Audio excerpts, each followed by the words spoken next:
Assalamualaikum warahmatullahi wabarakatuh. Alhamdulillah sahabat, bersyukur kita kepada Allah Subhanahu wa taala dan tidak lupa pula kita memberi salam serta kita berselawat kepada junjungan kita Nabi besar Muhammad sallallahu alaihi wasallam. Sahabat sekalian, mudah-mudahan pada kesempatan ini sebuah video yang saya berikan ini menjadi bahan renungan kita kenapa pada saat seorang Kosman Cornelius yang sudah benar-benar menghina dan menghujat Islam, tapi ternyata dia susah sekali untuk ditangkap. Kita tidak tahu apa sebabnya, apakah si Muhammad Keceh atau Muhammad Pengkor ini ada dalang di baliknya, atau memang mereka ini atau dia ini disajikan memang benar-benar untuk mengadu domba sesama umat beragama di Indonesia. Baiklah sahabat, di dalam video ini merupakan hasil dari pantauan seorang muslim yang bisa mencari alamat dan mencari siapa sebenarnya sosok di balik Muhammad Keceh ini. Bagaimanakah kisah selengkapnya sahabat? Marilah kita saksikan bersama-sama.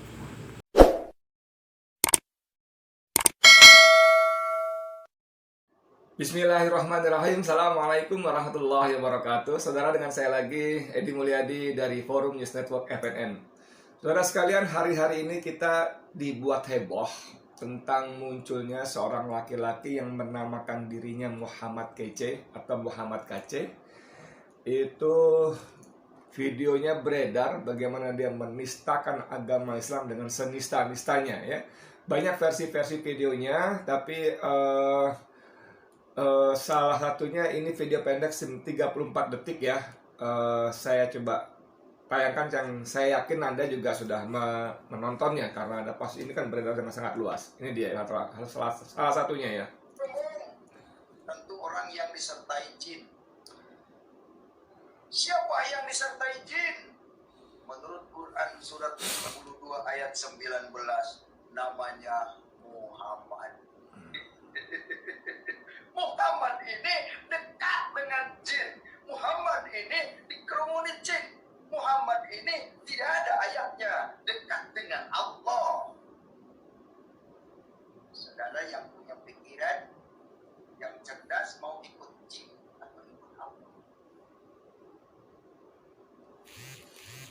Gimana? Begitu ya. Dan banyak versi-versi lain yang semuanya berisi tentang penistaan-penistaan terhadap agama Islam yang sungguh-sungguh sangat menyakitkan hati, membuat marah. Bahkan seorang yang lemah lembut seperti Kiai Haji Anwar Abbas yang wakil ketua umum MUI pun menjadi marah gitu ya. Ini video beliau. Dibuat oleh Muhammad Kaceh, yaitu seorang yang semula beragama Islam, kemudian pindah ke dalam agama lain, dan kemudian secara aktif menyerang ya ajaran agama yang pernah dianutnya sebelumnya, yaitu ajaran Islam. Dan di dalam video yang beredar akhir-akhir ini dan terakhir ini, saya melihat yang bersangkutan itu sudah melampaui batas-batas ya, yang menurut saya itu akan sangat-sangat mengganggu kerukunan hidup antar umat beragama di negeri ini. Karena yang bersangkutan menurut saya telah masuk ke rumah orang lain ya, kemudian mengacak-acak rumah orang tersebut gitu. Dan ini adalah sebuah perbuatan yang tidak etis dan sudah memancing kemarahan umat. Karena yang bersangkutan dalam ucapannya itu telah menghina dan merendahkan Allah Subhanahu wa taala. Telah menghina dan merendahkan kitab suci umat Islam, itu Al-Qur'an. Telah menghina dan merendahkan Nabi Muhammad SAW. Bahkan diksi-diksi yang dia pilih, yang dia pergunakan, yang dia sampaikan secara sadar, itu adalah diksi-diksi yang mencerminkan kebencian. Oleh karena itu, saya meminta kepada pihak kepolisian untuk segera memproses yang bersangkutan. Karena yang saya yakin dan percaya ya, undang-undang yang ada di negeri ini sudah ditabrak dan sudah banyak dilanggar oleh yang bersangkutan. Oleh karena itu, saya minta pihak kepolisian agar sesegera mungkin menangkap yang bersangkutan. Jadi Anda bisa bayangkan, Buya Anwar Abbas, saya mengenal cukup baik beliau. Beberapa kali bertemu dalam sebuah forum. Walaupun karena COVID ya, kita tidak bisa ngobrol dengan lebih enak. Tapi yang saya tahu beliau memang orangnya lembut, tutur katanya juga betul-betul terjaga. Kalau kita ngobrol tuh hampir tidak tampak emosinya gitu ya, perasaannya gitu, meledak-meledak, nggak ada. Tapi pada kasus ini, Buya Anwar Abbas diulang-ulang berkali-kali beliau minta supaya polisi mengambil tindakan tegas, menangkap dan memprosesnya secara hukum. Karena si murtadin ini, orang yang murtad yang keluar dari agama Islam ini, seperti kata Buya tadi, bahwa dia telah secara aktif menyerang bekas agama yang pernah dianutnya. Saya nggak tahu dan saya hakul yakin tidak ada dalam ajaran Nasrani, entah Kristen entah Katolik, yang memerintahkan pengikutnya untuk menyerang agama lain, termasuk atau terutama agama bekas tempat yang dulu dia anut gitu. Tidak ada. Saya akui nggak ada. Jadi ini betul-betul murni kelakuan seorang murtadin belaka yang menyebut dirinya Muhammad KC atau Muhammad KC. Dan ternyata setelah ditelusuri oleh para netizen, para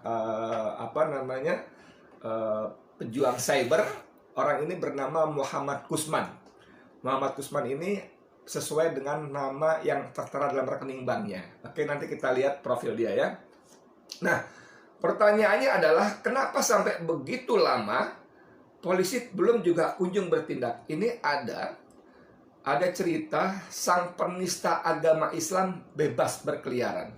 Sebenarnya ini ranah polisi untuk memburu si penista ini. Karena kasus ini sudah masuk laporan polisi sejak 12 Juli 2020. 1 tahun lebih yang lalu, saudara. Laporan polisi sudah masuk sejak 12 Juli 2020 dengan nomor laporan LP-440-7 Romawi Ian /5/2020/SPKT PNJ. Kalau lihat PNJ berarti Polda Metro Jaya. Ini 20 Juli, saudara. 12 Juli bahkan 12 Juli sekarang sudah tanggal 23 Agustus. Jadi sudah 1 tahun lewat 1 bulan 11 hari. Nah, 1 tahun 1 bulan 11 hari. Dan sampai hari ini belum ada tindakan polisi. Padahal orang ini ada di Indonesia. Tidak seperti si pendeta Zhang yang konon ada di Jerman atau entah di mana, yang juga secara aktif menyerang agama Islam. Dan polisi merasa kesulitan katanya karena orang si pendeta Zhang ini ada di luar negeri. Agak aneh juga, kasus ini sudah masuk 1 tahun belum juga ada proses, bahkan si penista malah semakin liar. Di sini terus bajingan ya, saya nggak baca bajingan ya, nggak enak ya. Manusia murtad ini saya baca manusia murtad, itu saya bajingan ini murtad. Saya baca manusia ini murtad sejak 2014. Sejak saat itu hingga kini manusia ini melakukan provokasi agama sambil mencari donasi. Oke? Menggunakan banyak nama di Facebook. 1 Muhammad Kusta, Muhammad Tea 50364, ada M Kusman .714, ada Muhammad Cornelius .3, ada Muhammad Sefi 33, ada Muhammad Sefi 5, ada Coffee Tea Tea. Dan ini disebut, mohon maaf ya, manusia ini Jokower dan Ahoker garis keras. Kami berikan sedikit clue mengenai manusia ini. Mohon ingat bahwa kata manusia ini tidak ada. Yang ada di sini bajingan ini, cuma saya tidak baca bajingan.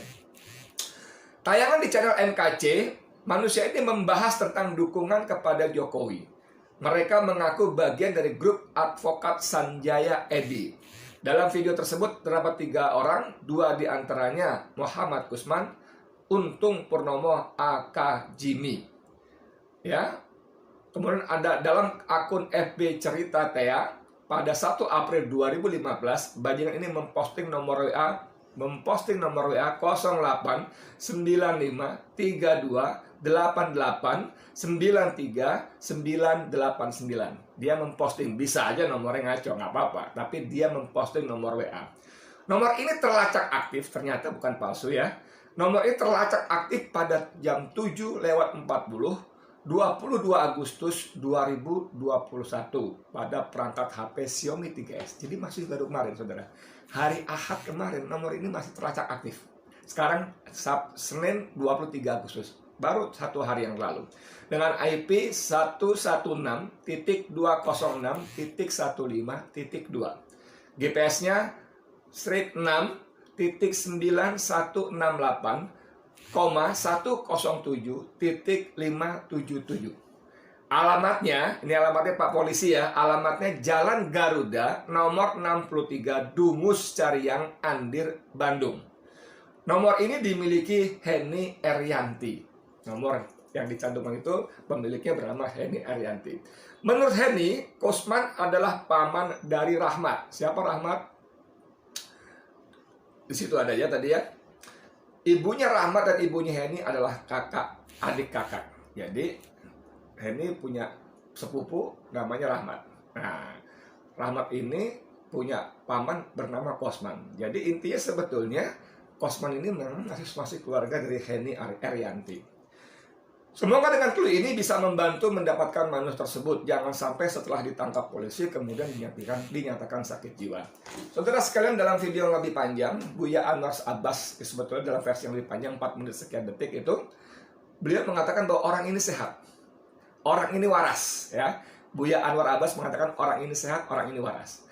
Jadi pertanyaannya, kenapa lebih dari 1 tahun orang ini secara bebas menista agama Islam sampai hari ini belum juga ditangkap polisi? Pak Polisi, Anda bisa jelaskan kepada kami rakyat Indonesia, khususnya umat Islam yang merasa tersakiti, yang merasa agamanya dihina, kata Buya tadi, Allahnya, Tuhannya dihina, kitab sucinya, Al-Qur'annya dihina, dan Nabi Muhammad SAW dihina, dan orang ini sudah 1 tahun lebih dilaporkan. Nah, bukan cuma kejadian menghinanya, sudah 1 tahun lebih dilaporkan ke polisi, ke Polda Metro Jaya 12 Juli 2020.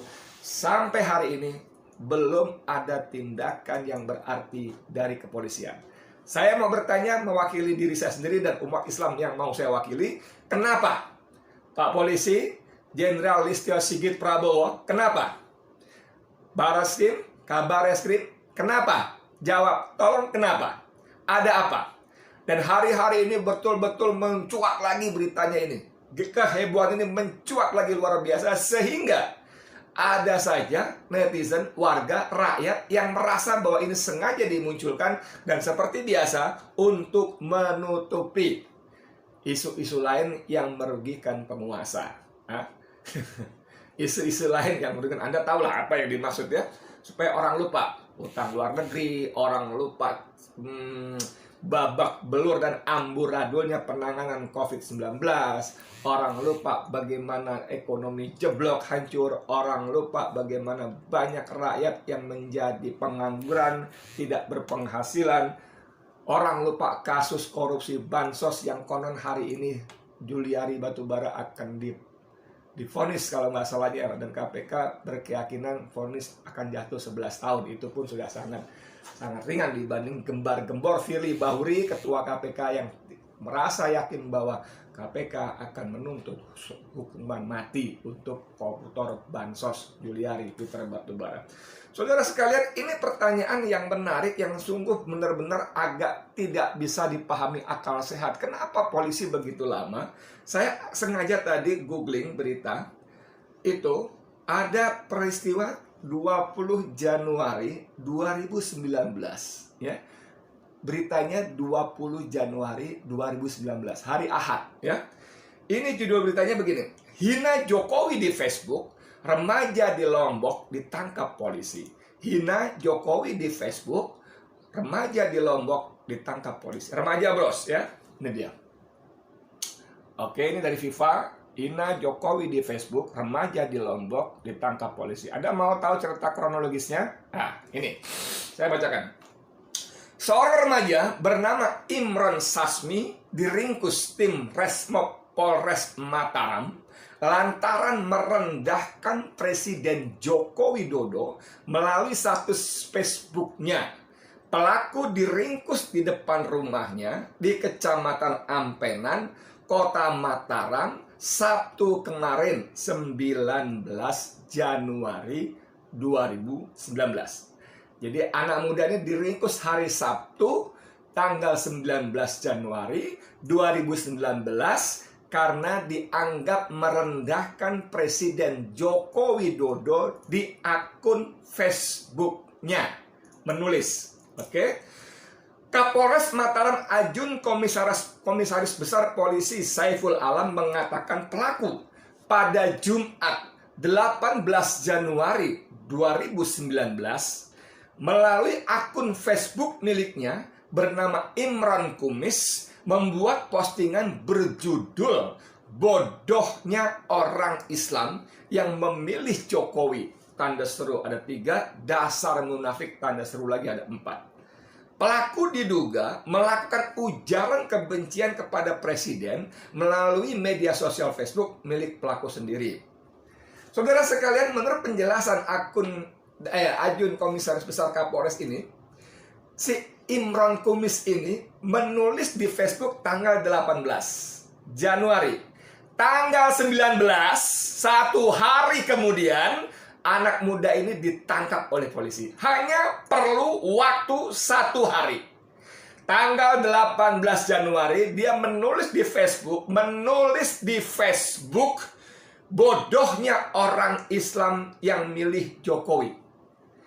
Dia mengatakan ya, bodoh tuh orang Islam, bukan Jokowi. Bodohnya orang Islam memilih Jokowi. Kalimatnya begitu ya. Bodohnya orang Islam memilih Jokowi, bukan Jokowi bodoh. Jadi tidak ada penghinaan kepada presiden di situ.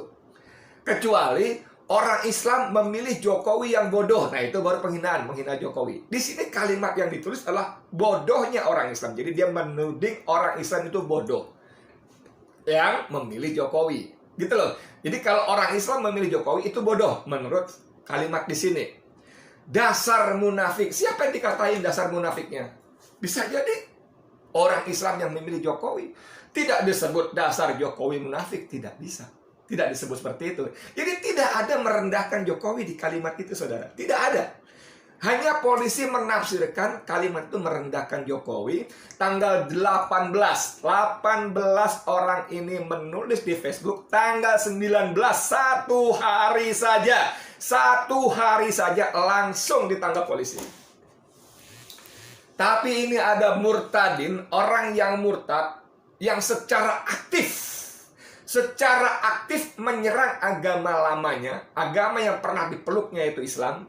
Secara jelas, nyata kalimatnya tekstual, verbal, letterleks, tidak perlu penafsiran apa-apa. Orang ini menista, menghina Allah Tuhannya. Allah Tuhannya orang Islam, ya, menghina Al-Quran, kitab sucinya orang Islam, menghina Nabi Muhammad SAW, nabinya orang Islam, dan sudah 1 tahun lebih dilaporkan kepada polisi Polda Metro Jaya, dan sampai hari ini tidak ditangkap, justru sekarang semakin liar. Pertanyaan saya, Pak Polisi, kenapa ada orang yang dianggap, saya katakan dianggap menghina Presiden Jokowi, langsung 1 hari ditangkap, tapi ada orang yang jelas menghina agama Islam, sampai 1 tahun lebih tidak kunjung diambil tindakan? Ada apa? Kenapa? Mohon maaf kalau pertanyaan saya berikutnya, apakah kewibawaan kemuliaan seorang presiden di negeri ini jauh lebih mulia daripada Allah SWT. Jauh lebih mulia daripada agama Islam, daripada Al-Quran, jauh lebih mulia daripada Nabi Muhammad SAW. Sehingga penghinaan kepada seorang presiden hanya perlu waktu 1 hari, tanpa perlu ada laporan dari siapapun, langsung ditangkap, jebret. Ini sudah dilaporkan 12 Juli. Kemudian kita baca berita sekarang ini, bahkan Menteri Agama Yakut Komas itu, Khalil Komas itu pun marah minta orang ini ditangkap. Bayangkan, seorang Menteri Agama yang oleh orang Islam sendiri dianggap bagaimana gitu ya. Sebagai orang Islam dianggap bagaimana gitu. Itu pun marah minta orang ini ditangkap. Dan sampai hari ini, apa yang terjadi dengan kepolisian kita? Bisakah Jenderal Listio Sigit Prabowo menjelaskan kepada saya, kepada kami umat Islam, kepada kami rakyat Indonesia? Karena semestinya yang marah ini bukan cuma orang Islam. Semestinya, seperti kata Buya Anwar Abbas dalam versi panjang videonya, ini betul-betul bukan cuma menghina, melecehkan agama lain, Tuhan agama lain, Nabi agama lain, kitab suci agama lain, tapi berbahaya bagi kerukunan kehidupan beragama di Indonesia. Kalau orang-orang salah paham, seorang murtadin ini yang sudah jelas-jelas menyebut dalam Assalamualaikum warahmatullahi wabarakatuh, Alhamdulillah Yesus Rabbil Alamin. Ya kan, ada gitu kan? Ada videonya saudara. Ini artinya orang Nasrani. Orang Nasrani artinya orang ini, ya. Nih. Assalamualaikum warahmatullahi wabarakatuh. Alhamdulillah Yesus Rabbil Alamin. Segala puji dinaikkan kehadirat Tuhan Yesus. Ya, Anda tahu kan? Berarti orang ini orang Nasrani. Nah, kalau ada kelompok-kelompok Islam yang kemudian gelap mata, sumbu pendek, mudah terbakar, apakah tidak membahayakan hubungan Islam dan Kristen di Indonesia hanya kelakuan seorang manusia seperti ini? Murtadin seperti ini. Masa sih polisi tidak bisa menangkap esensinya? Kalau yang begini sebetulnya tidak harus ada, karena ini bukan delik aduan, ini delik umum. Tanpa laporan pun sudah 12 Juli, saudara. 12 Juli 2020. Sekarang 23 Januari. Saudara, 23 Agustus 2021. Dan handphone yang dicantumkan dalam Facebooknya itu masih aktif sampai tanggal 22 Agustus kemarin, hari Ahad. Listio Sigit Prabowo, tolong Anda jelaskan kepada kami. Tolong Anda jelaskan kepada kami, jangan sampai kami orang Islam, umat Islam Indonesia, memegang agama mayoritas di negeri ini, itu mempunyai pikiran-pikiran liar yang tidak terkendali. Saya katakan pikiran liar ya, bukan tindakan liar. Saya sungguh-sungguh tidak berharap terjadi tindakan liar, walaupun hal itu bukan mustahil terjadi. Kalau saya tahu polisi punya divisi cyber yang berkeliling berpatroli, termasuk bukan cuma di Facebook, YouTube, Instagram, dan media-media sosial seperti yang lainnya, tapi termasuk juga di grup-grup WA, karena saya tahu banyak juga anggota polisi yang menyusup di sana. Itu yang kalau baca, itu orang maki-maki kepada si Aceh ini. Halal darahnya, tuh kita datangi, halal darahnya dan sebagainya. Itu kan mengerikan sekali. Mengerikan sekali. Kalau saya mau tanya, apa memang ditunggu seperti terjadi? Walaupun saya tahu sebagian besar orang yang maki-maki di Facebook itu, mohon maaf, itu ngomong doang, nulis doang ya, tidak terjadi. Tapi itu menunjukkan kemarahan yang luar biasa. Jadi, please deh, ya. Kalau orang dianggap, saya katakan kalimat saya tolong diperhatikan, dianggap menghina Joko Widodo, Presiden Republik Indonesia, walaupun setelah kita baca ternyata tidak ada kalimat menghina. Bodohnya orang Islam yang memilih Jokowi. Di mana menghinanya Jokowi? Nggak ada. Yang dihina orang Islam karena bodoh. Dasar munafik. Siapa munafik? Tidak disebutkan di situ Jokowi. Bisa jadi, sangat mungkin dimaksud dasar munafik adalah orang Islam yang memilih Jokowi. Kan begitu. Itu 1 hari dong. 1 hari langsung ditangkap. Ya, please deh, berlakulah adil wahai polisi kita. Yang membayar Anda itu rakyat, seluruh rakyat Indonesia, termasuk dan terutama umat Islam. Ya, bayari gaji kalian, bayari fasilitas kalian, yang membiayai pembangunan kantor kalian, yang membiayai sepatu kalian, pakaian kalian, topi kalian, pentungan kalian, tameng kalian, peluru senjata kalian, itu semuanya APBN, uang rakyat Indonesia yang sebagian besar beragama Islam. Berlakulah adil. Berlakulah adil. Saya Edi Mulyadi untuk FNN. Assalamualaikum warahmatullahi wabarakatuh.